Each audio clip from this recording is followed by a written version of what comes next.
উনি বলে গেলেন আমাদের কনস্টিটুয়েন্সি ডেভেলপমেন্টের ব্যাপারে ফর এভরিওয়ান, মানে প্রত্যেকের জন্য। তো that was very encouraging, it was a fantastic meeting.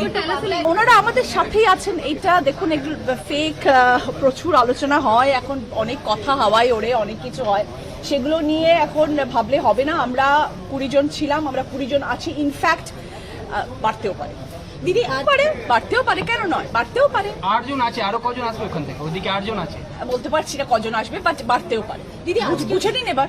আজকে আমরা অনেকদিন ধরে অপেক্ষায় ছিলাম যে আমরা অনারেবল সিএম এর সাথে একটু বসবো, এবং এই মিটিংটা আমরা যেহেতু আমাদের এখন সেশন চলছে পার্লামেন্টে, তো আমরা সবাই এমপিরা এখানেই রয়েছি, তো আমরা চেয়েছিলাম যে এখানে আমাদের হোক।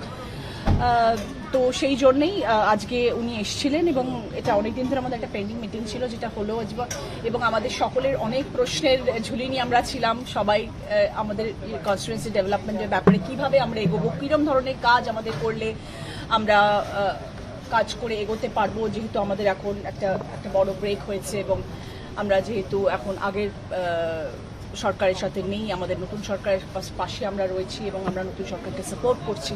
তো সেই নিয়ে আমাদের যা যা প্রশ্ন ছিল সেগুলোর আমরা তুলে ধরেছি ওনার কাছে, এবং সব থেকে যেটা প্লাস পয়েন্ট, এবং আমরা ভীষণ খুশি, সেটা হচ্ছে উনি আমাদের যেভাবে গাইড করেছেন, যেভাবে অ্যাডভাইস দিয়েছেন, এবং আগামী দিনে যে কর্মসূচি উনি আমাদেরকে দিয়েছেন, উই আর এক্সট্রিমলি হ্যাপি। কি কর্মসূচি?